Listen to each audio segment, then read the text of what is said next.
You are listening to the Retina UK Kent local peer support group meeting recorded Wednesday, 28th of September 2022. Good evening, everybody, and welcome to the next meeting of our Kent local peer support group meeting that's put on by Retina UK. My name is Mark Baxter. I'm the information and support coordinator for the charity. I myself am living with retinitis pigmentosa, which I've been living with since I was about 10 years old. So I'm a member of the sight loss community. So it's very interesting to share my experiences living with sight loss, as well as hearing your own experiences.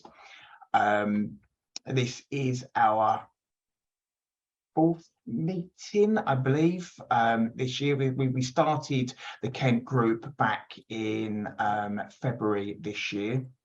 And I'm going to introduce now our group facilitator, Luci Franks, who's going to be talking about her passion for bouldering and indoor rock climbing and how it's helped her overcome frustrations and challenges with living with sight loss. So over to you, Luci. Thank you very much. Thank you for having me. Hello, everyone. So I'm just gonna, we just thought it would be a good idea for me to talk about my experience of how physical activity has helped with my mental health.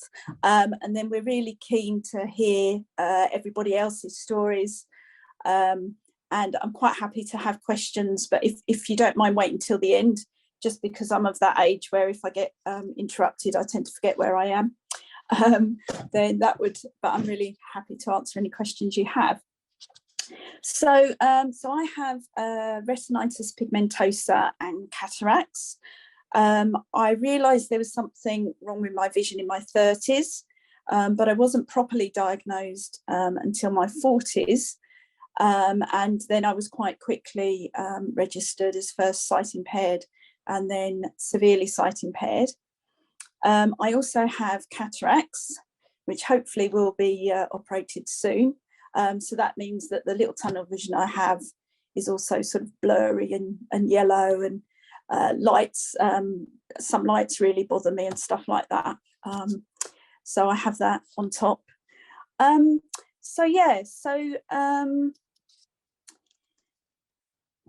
do have notes, so I'm just looking at my notes. So really, I first started realising the link between physical activity and mental health when I was, I joined the Kent Association for the Blind activity group. And they did all sorts of things that if I was on my own, I would never have dreamed of doing. I think one of the first things I did was climbing. I've never been great with heights, but one thing I found as my eyesight deteriorates is it doesn't bother me so much. And that's something I liked to do to sort of challenge myself and get myself over. I couldn't even stand on top of a building without, feeling quite fearful. So I decided I really ought to get over that. And we did other things like archery. We've done laser rifle shooting, ice skating, which I'd done as a child, but I hadn't done certainly since my sight loss. And I did sort of notice that when I did these things, it was only once a month, but it did really make me feel good doing them. I also, another thing that I did as a child a lot was ballroom dancing. And I'd sort of resigned myself to not really being able to do that again. And then I was fortunate enough to find a husband who also liked ballroom dancing. So that's something else I do that might seem very different from climbing, but actually they do complement each other quite well. They both help each other's, they both help with my balance and things like that. When as another lady said, I do very much have peaks and troughs of doing okay and then not doing so okay. When I was having one of those bad times, I thankfully found out about the Retina UK helpline. And they were just great at, because they totally understood the issues I was having. I felt like I was the only one having them, and I wasn't coping very well. I was, not doing as well as I should be. And, and then I realised that actually what I had was quite severe, and I wasn't the only one. And they really helped my mental health as well. So I always encourage anyone who's having issues to give them a ring, because they really are fantastic.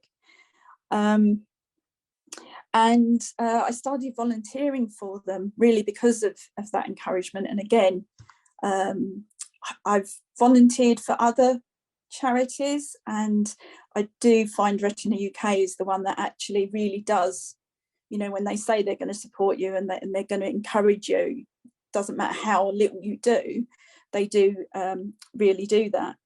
But a few years ago, I did have quite I call them blips. I did have quite a big blip. I tried to go back to work, and that had been a bit of a disaster. And I didn't know at the time, but my cataracts were developing and my hearing loss was getting worse. And I didn't realise that at the time, and I'd had some near misses and all sorts of things that just meant I got to the stage where I was virtually scared to go out the house.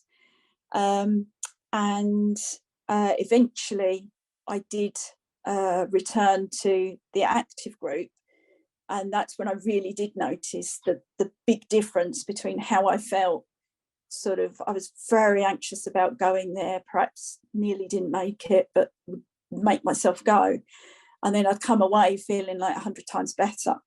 But it didn't, that was fine for that day, but then the next day I was back to feeling low again. And then I found out, so then we had lockdown, which I'm sure we all have interesting experiences of. I did, one good thing is I got my guide dog just before lockdown, which made me get out the house. And I'm very thankful for that I really had a reason that I had to get out. But it gave me a lot of time to think about how I felt stuck. I wanted to do more with my life. And it wasn't just COVID that was causing me to be stuck. I was stuck before then as well, to be honest. But I wasn't sure. I had the new freedom of a guide dog, but what do I do? And I felt like I needed to do something more worthwhile, or go back to work or whatever. And then I found out about a wonderful charity called Climbing Out. And this is run by a lovely lady who basically takes groups of people away for sort of 5 days of physical activity, but there's also a real, really looking at mental health and how you can help yourself. And she used the same word that had come to me. She said, if you're stuck, and I said, that's it, that's exactly the word, that's exactly how I'm feeling right now, I'm feeling stuck. And we did things like abseiling off a bridge, and there's a fantastic video of me crying, swearing, screaming, abseiling off this bridge. And then I got to the bottom and she said, oh, you won't want to do the other one. Yeah. And I went, oh yeah, definitely. And then went on to do it again without the screaming and the crying. And we did other things as well. And yeah, she really is very focused on the link between mental health and doing something physical. And it really doesn't matter what it is, but it has to be something that you enjoy. And she very much encouraged us when we got back to think about what we were going to do, what we were going to change in our life, what steps we were going to put in place to get ourselves unstuck. I was there with about a dozen other people, all with thyroid issues, all sort of feeling the same for very different reasons. And I decided the priority for me was I don't have a huge amount of money, so I wanted something that didn't cost a lot or was free, and something that I could get to easily. Now, I live right next to a swimming pool, and I thought there's really no excuse. I really need to stop coming up with excuses and just get on and do this, which I did to start with. But But in the meantime, I had been bouldering with my husband a couple of times, and although I found it quite hard, I enjoyed it. I enjoyed the challenge. So bouldering is climbing. It's not very tall walls like you get when you climb with a harness. It's much shorter walls, but you're climbing without a harness. So you have holds on a wall. There's a lovely thick mat underneath you in case you should fall, which I haven't done yet. And yes, you're climbing free. And it's kind of weird, really, that I prefer that to a harness, but that's how it is. So I started off swimming, but I found when I was swimming, I actually wanted to be bouldering. I wasn't enjoying the swimming. I found it quite stressful, you know, trying to avoid everyone and trying to find the changing rooms and worrying about slipping over. And I just really didn't enjoy it at all. And so I ended up thinking, well, how can I do this? You know, how can I find the money to go bouldering? And I just thought, you know what, all I've got to do is have a couple of less coffees out a week, and I've got the money to do it. I didn't have the money to get the equipment, but I asked for the equipment for my birthday, so I got that way.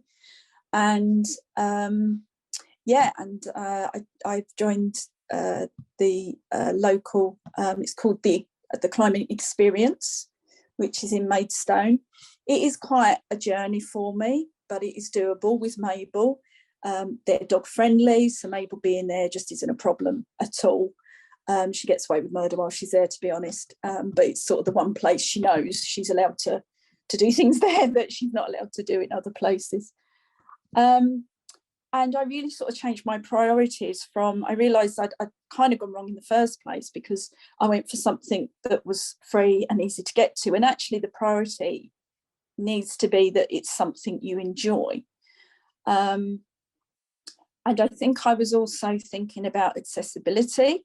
I'll be honest, it's not the most accessible sport. There are challenges and you do need help from other people to do it. But the place is just so friendly. The staff are great if you need anything, whether you've got vision loss or not, you know, and they're there if you need any assistance. And, you know, I'm not fantastic at it, but I'm progressing. So I just thought it was worth talking about that to just, you know, if you'd have asked me 2 years ago what sport I would take up, bouldering would not have been on the radar.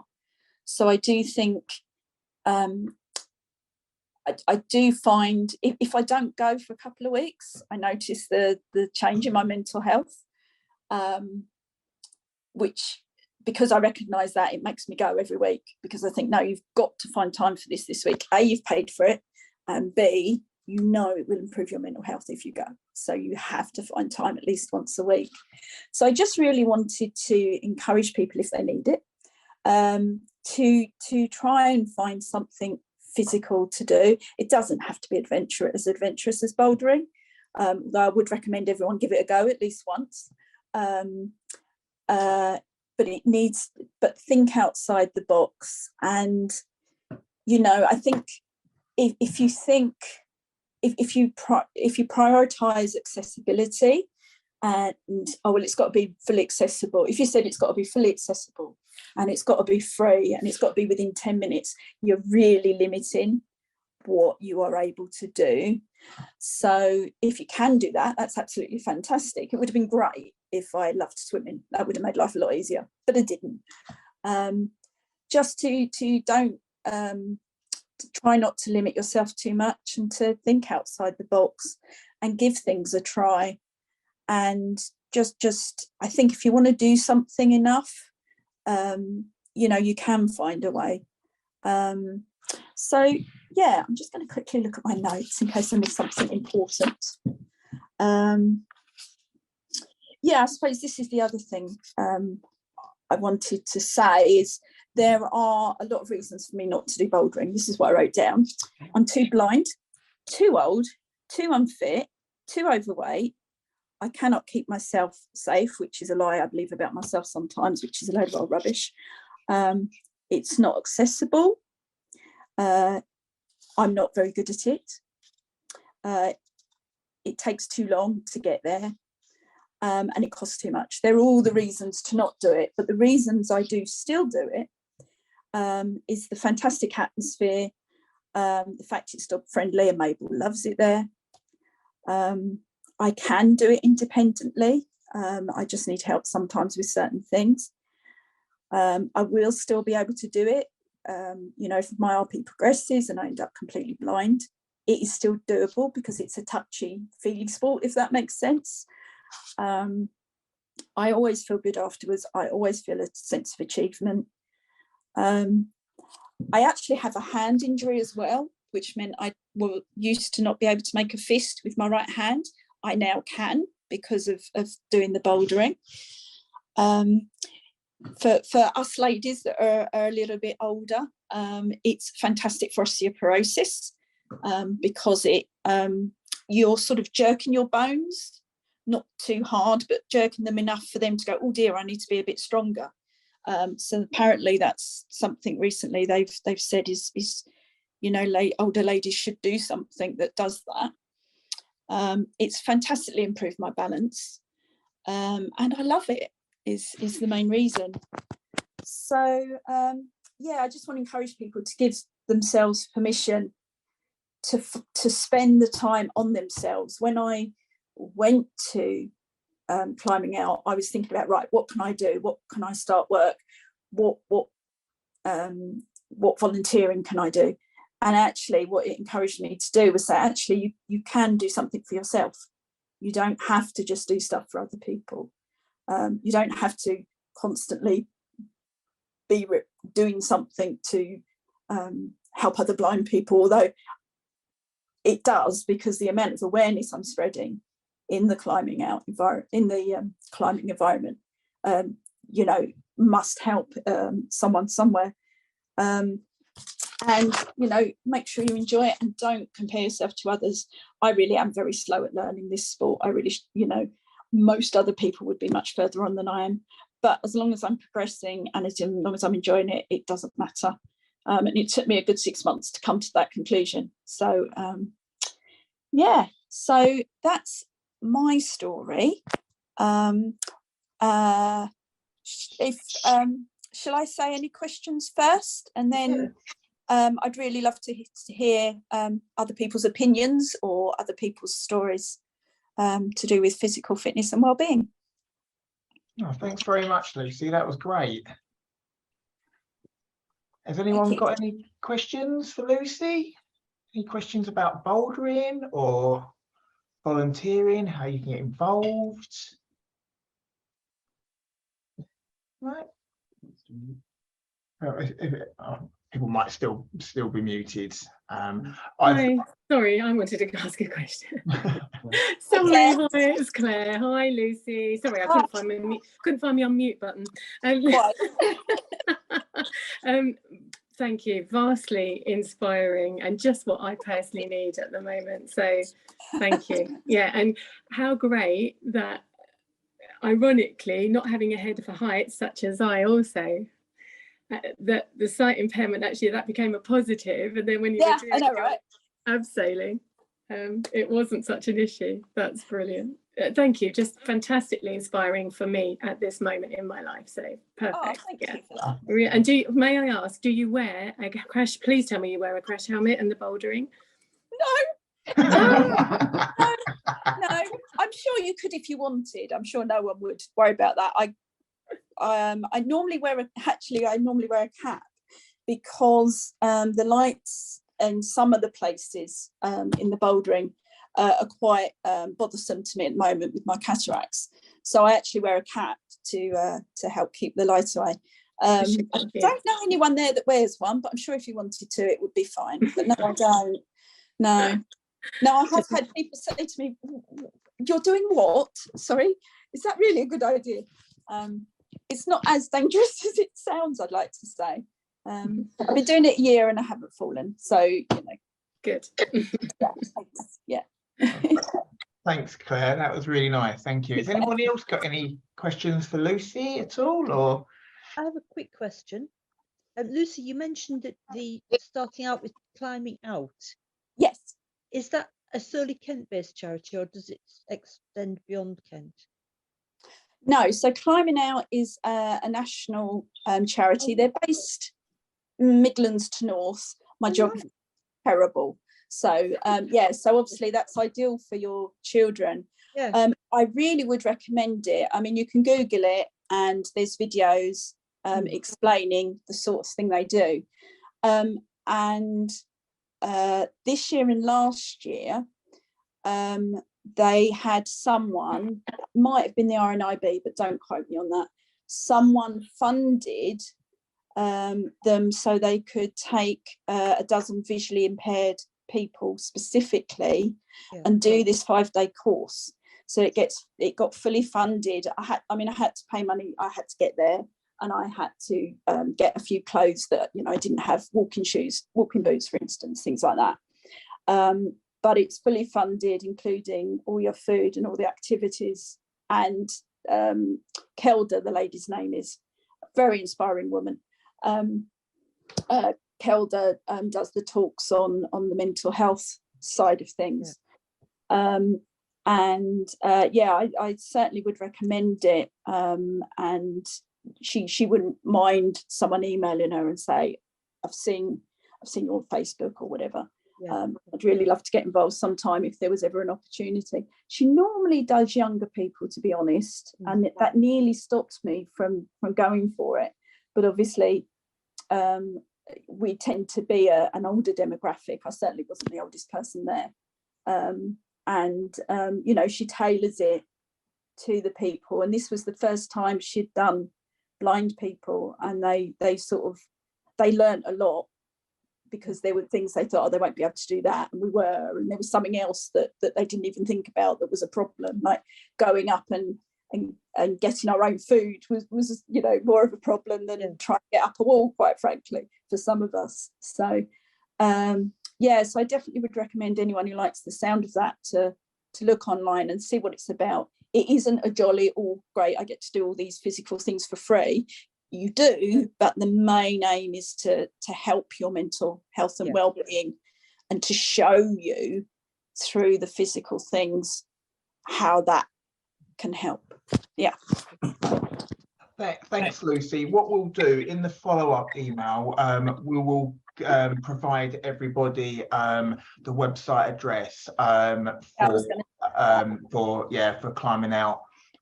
Also up in Preston in the northwest, there is also the Sutler charity Galloway's as well, which is just under an hour from Manchester, and they also do lots of activity days, outdoors challenges for those that are living with disabilities. I believe both sensory and physical disabilities as well, I believe, and they can actually provide all sorts of different experiences, from climbing to water sports, kayaking, as we were talking earlier, kayaking, paddleboarding, kind of anything, as what Lucy said, to get one out of their comfort zone, to try new experiences and new challenges.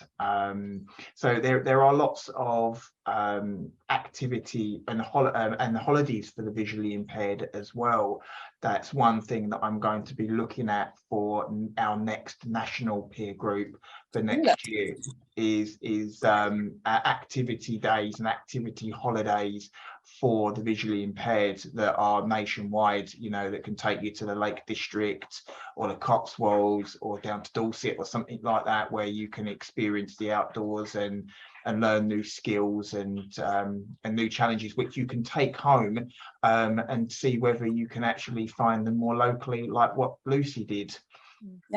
So if anybody is interested in anything like that, then, you know, please let me know, and I can help them find some information, you know, where you can go and what activities you'd like to pursue. If you've got any ideas or anything like that, you know, whether it is climbing or whether it's something a little bit more out there, or whether it's tandem cycling. You know, we work very closely with British Blind Sport at Retina UK.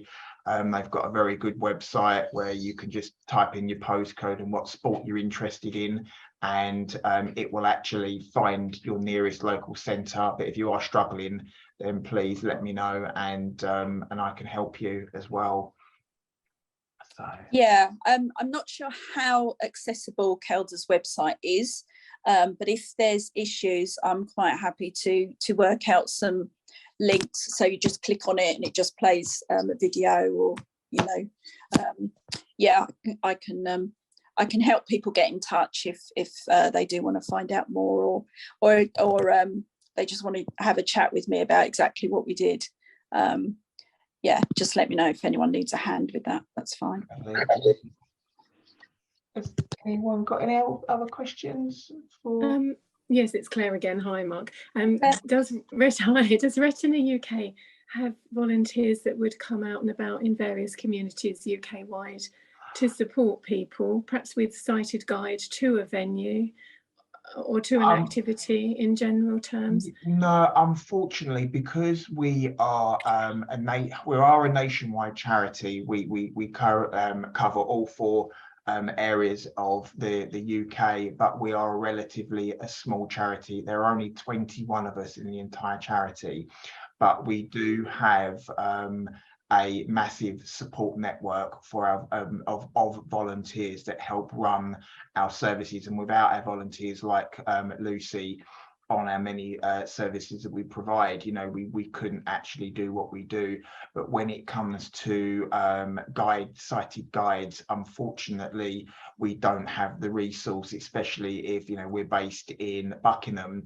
But if someone needs support up in Manchester, you know, we just don't have the resource or the funds, you know, to support that. However, if somebody does need sighted guides, we do have a massive network of contacts where we can perhaps speak to a local sight loss charity that may be able to provide sighted guides. I do know in around London there is a company where it's kind of like a taxi service for the visually impaired.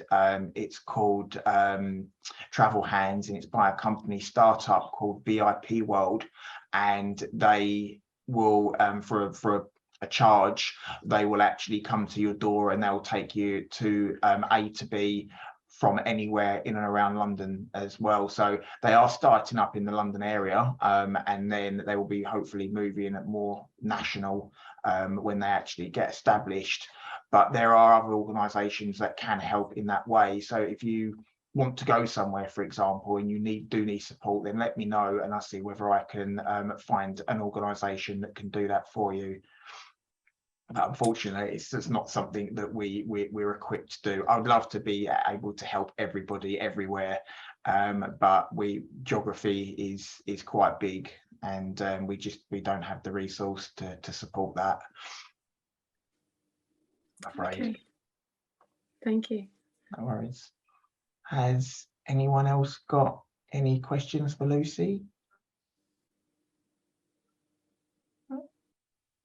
We do have other services, as I mentioned. Luci has touched on one's mental well-being. We have launched a brand new service at Retina UK called Discover Wellbeing.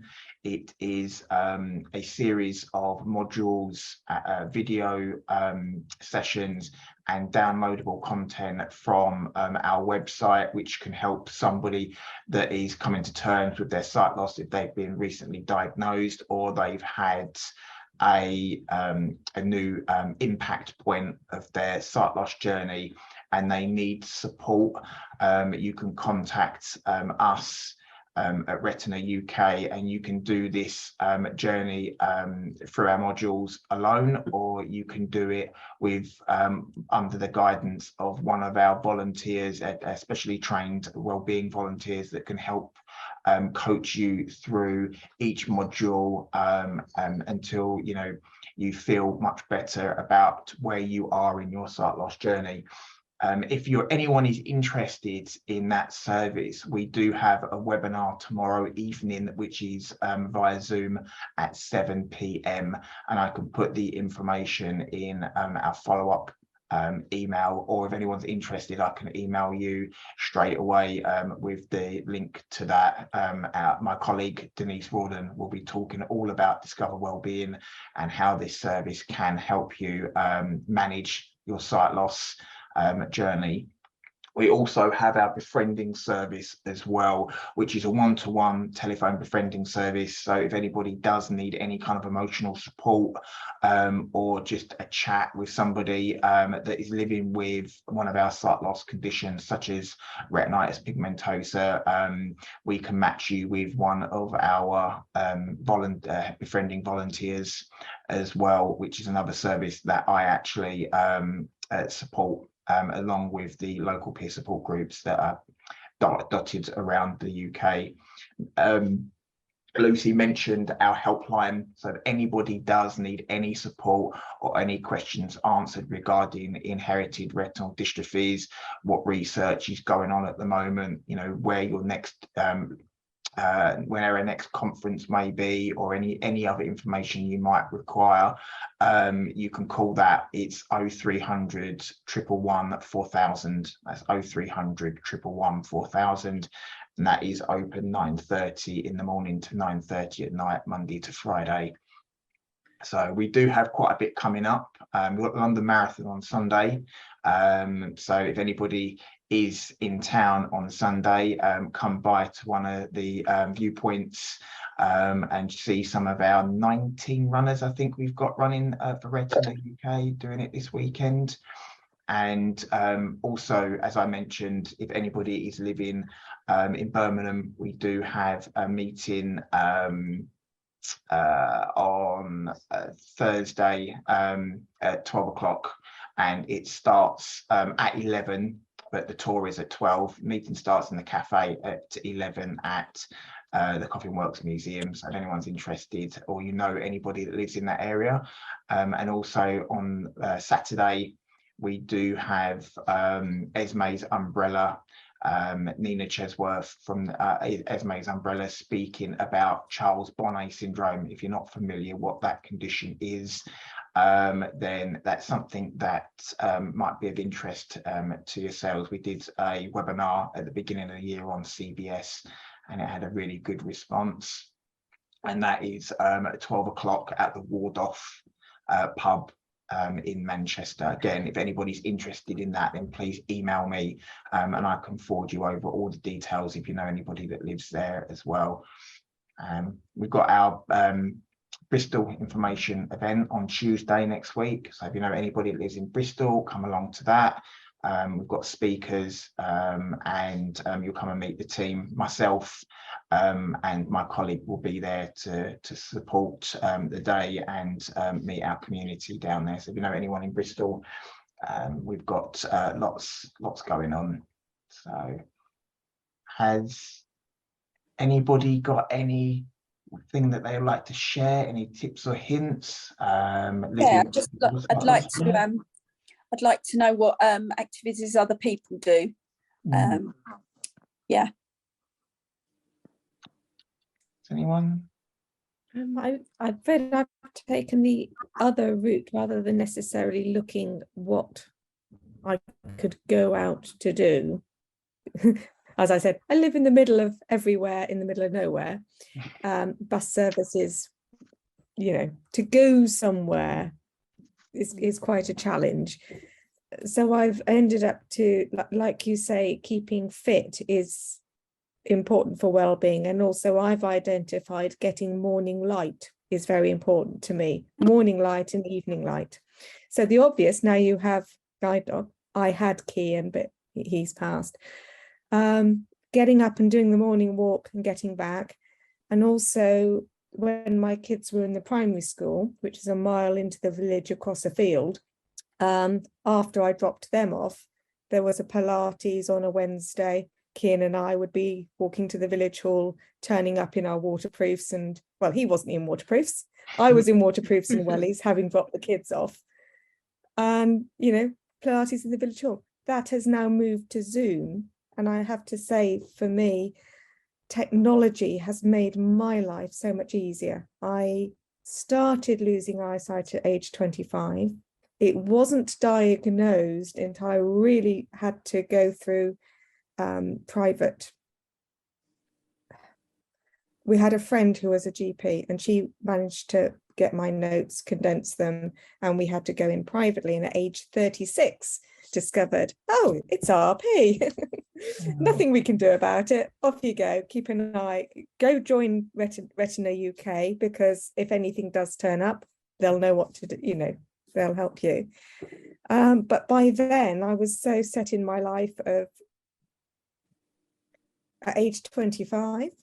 I had a very good degree. I was on my second career, and suddenly can't drive, not employable, can't retrain,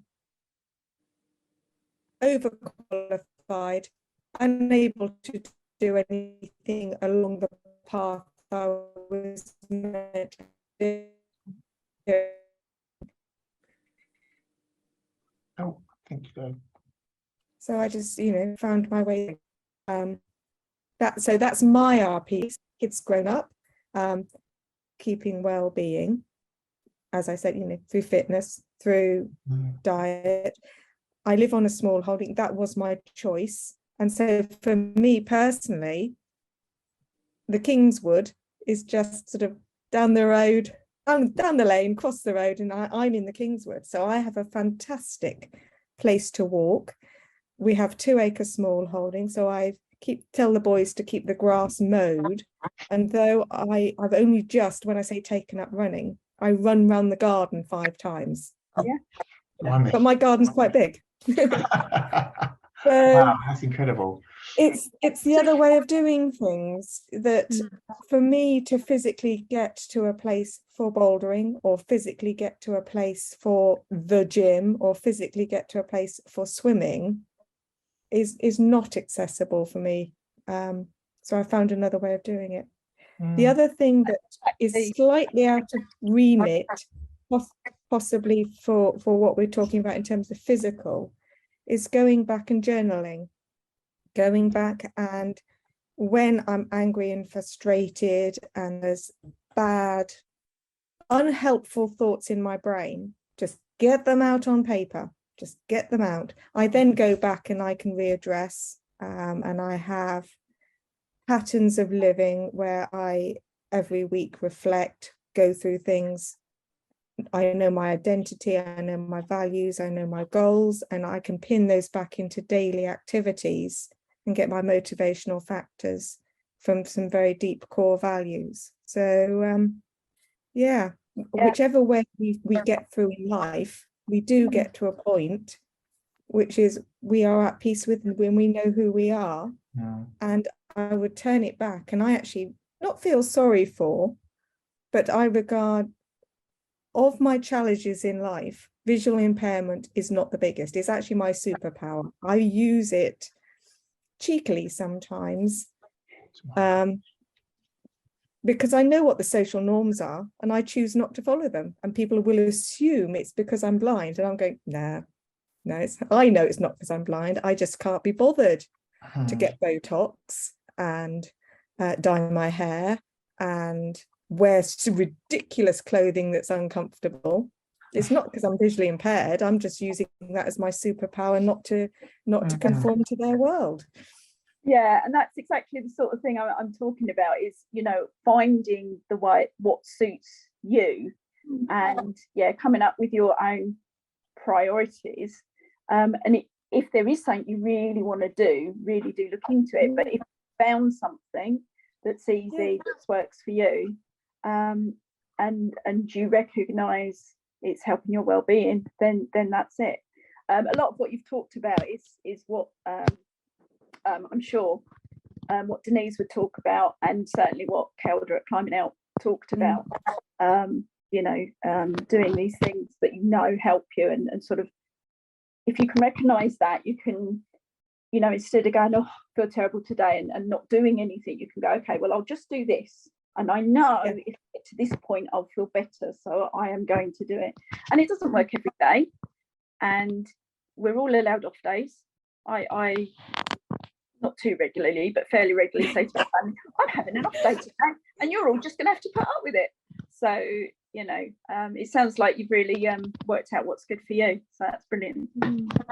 I think adaptability is key.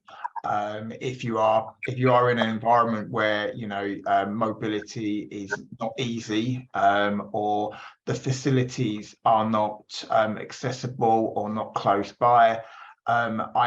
For me personally, used to love the gym. The gym that I used to go to was brilliant. It was accessible. The people were great. I had a lot of fun there. But when that closed down, a lot of the gyms become these 24/7, you know, you go in at your own risk, you know, they've got minimal support, or they're not staffed enough for someone that's visually impaired, or there's just too much equipment in there to be able to navigate properly. I decided to bring the gym home, especially during lockdown when a lot of them were closed. I made sure I bought a lot of gym equipment before lockdown. It was actually very strange that I did buy myself equipment, and then we went into lockdown, because trying to find gym equipment, it was either astronomically expensive or through the roof, or you just couldn't get anything, because that's what the norm was then. My Caroline sitting next to me doesn't really like my bench press machine being in the middle of the living room, but you know, I live in a small house, so at the end of the day, you make the space around you the best that you can. You know, you mentioned about writing in a journal to ease those frustrations. I've got a wall-mounted punch bag outside on my deck that I use to ease frustrations when you say that you're having an off day. There's nothing better than whacking a punch bag to ease, you know. And again, whether it's climbing a wall or writing a page of words, you know, or punching a punch bag or lifting a new weight, it gives you that sense of satisfaction that, you know, blindness doesn't, or sight loss doesn't, or isn't the be all or end all of someone's existence. You know, that we still have abilities, you know, we still have goals and dreams, and it's up to us to find ways and adapt new ways of finding them. So and whatever it is, you know, either it's something as simple as knitting, you know, find a new skill, find a hobby, find something that you love to do, even if it's volunteering, which is a massive way of meeting people in our community. Like Lucy, I volunteered with Retina UK for 4.5 years before I had the opportunity to come on board as a staff member. I did my first fundraising challenge at the age of 17, which was a skydive. I've now done 4 skydives, the last one from 15,000 feet. So there is nothing that stops me in this world. You know, I've trekked mountains, I've, you know, all the way around Europe, the Three Peaks Challenge, there's all sorts of different, the London Marathon I've done. Whatever the challenge is, you know, you can face it whether you've got sight or whether you don't. It's just up to you whether you want to take that leap.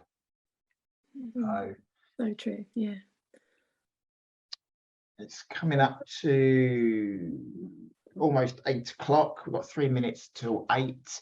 Has anyone got any final aspirations, anything they would like to try but just haven't got, you know, the time, or just wouldn't know how to get started? Well, I mean, I just wanted to say it's really vastly inspirational, because I've had a lot of experience in the past of organising sports for people. As I say, I did work for the local sight loss charity for many years, and I, along with the director in the 1990s, I was able to facilitate that for people. Gliding, climbing, such things that Lucy's mentioned, which was taken on board later on when I couldn't facilitate it in my own time anymore. So I've kind of gone full circle, but it's great that the previous speaker was mentioning about things on her doorstep, because I too am lucky enough to have a running track literally close by to my home. So again, during lockdown, it was a very difficult time. I lost a lot of confidence. So again, like you also, Mark, I've got dumbbells now. I bought them, and again, chimes with me what the ladies were saying. I too am a lady who is a little bit more mature, needs to protect against osteoporosis. So I bought the dumbbells and I just work out my own routine, or I literally just go to the track around the corner. Not to say that I wouldn't like to perhaps join a class. That inspired me a little bit as well today to think maybe I should go and join a local authority class or a private class. So yeah, I'm just gonna, or even something. I mean, I'm a singer actually, so I've sung all my life and done amateur dramatics, but I'm thinking now maybe to go out of my comfort zone, try something else. Somebody suggested art to me the other day, so it's really inspired me. Thank you to everyone, to not maybe even go within what's comfortable, but try something completely new as well. No, that's brilliant. I think that's what it is. I think it's the only thing that's going to keep us going. It's going to keep our physical. No, it's not so much it's not just your mental well-being. It's also your physical well-being. It's just making sure that you're not sitting on a couch. You know, we've been in that situation for too long now, and it may have become the norm for a lot of people. And it's understandable. People have lost their guide dogs. People are not familiar with their cane anymore. I know I started cane training 6 months ago. This time last year actually it was, and I did it for 6 months, and then my cane trainer retired, and they still haven't got a Rovi at my local sight loss organisation still. And again, it puts setbacks, but it's a case of, okay, I don't use a cane, I'll teach myself. You know, I've got the fundamentals. It's navigating your own little estate. It's finding what you're comfortable with. You know, I can get to the shops, I can get to the train station. You know, it's finding out what your limitations are and see whether you can find ways and adapt ways to push those boundaries in a safe way, of course. I'm going to say, for mobility training, the most helpful organisation I have was Guide Dogs, and though that's the brand, their big thing is getting you out on mobility training. I've gone back to get more mobility training so that not only can I get from my house to Faversham and back again, and get from Canterbury to Faversham, I thought I'd try the whole circuit now and try to get from Faversham, Canterbury to Canterbury. I've started a course at the local adult education centre, which I find hilarious, given that, you know, I have allegedly a very good degree from a known university, which is no use to me whatsoever. So I've gone back to that. But to enable me to do that, I've also set the goal that I want mobility training to get to Canterbury bus station, to the 2 train stations in Canterbury, to get from the train stations in Canterbury back to Ashford, and the bus back to Ashford, and the bus from Ashford back to Faversham. So that's my little route that I want to try and learn next, because I will need that to be allowed to go back and reapply for a guide dog, because there's not, apparently I don't do enough to work a guide dog. Yes, that is it. I think you need about 3 years. So however, I mean, I understand what the form is, and I understand that's what's needed. So I have set myself the goal to provide the evidence for the person who's helping me to at least start the process of getting a guide dog again. Brilliant. Because I know the value of absolute trust. There are places I do not go to because I am afraid I won't get back. You know, it gets dark, there's no bus, I'm not going to get back.